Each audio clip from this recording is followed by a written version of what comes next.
A team of astronomers led by MPIA has used the James Webb Space Telescope JWST to image a new exoplanet orbiting a star in the nearby triple system Eps Ind A.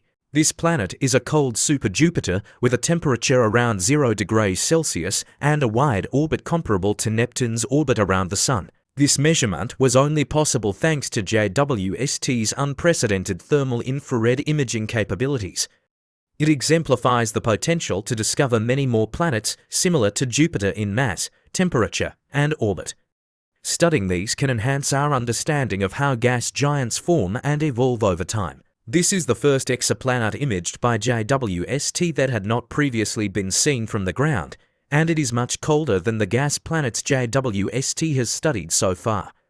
An image here means the planet appears as a bright spot in the images, representing direct evidence.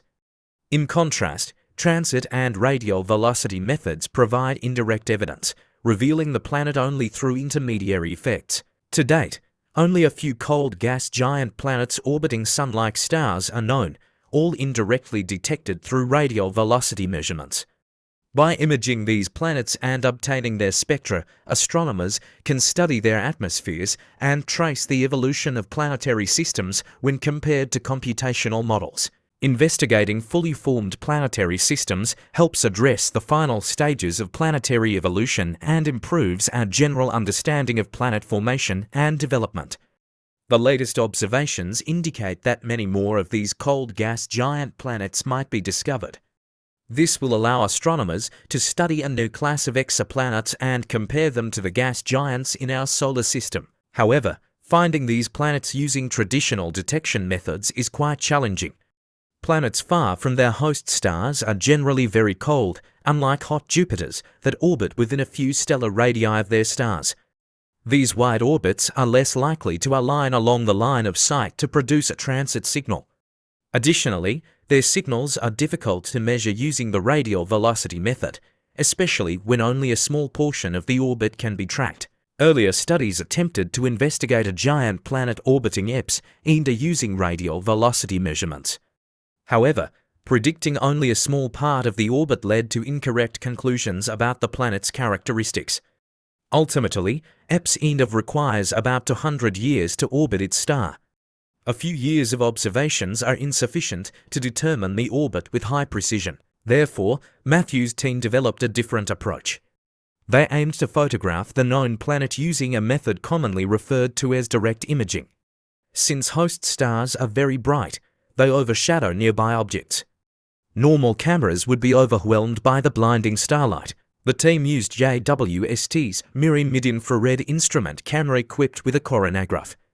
This mask blocks the light, covering the star like an artificial eclipse.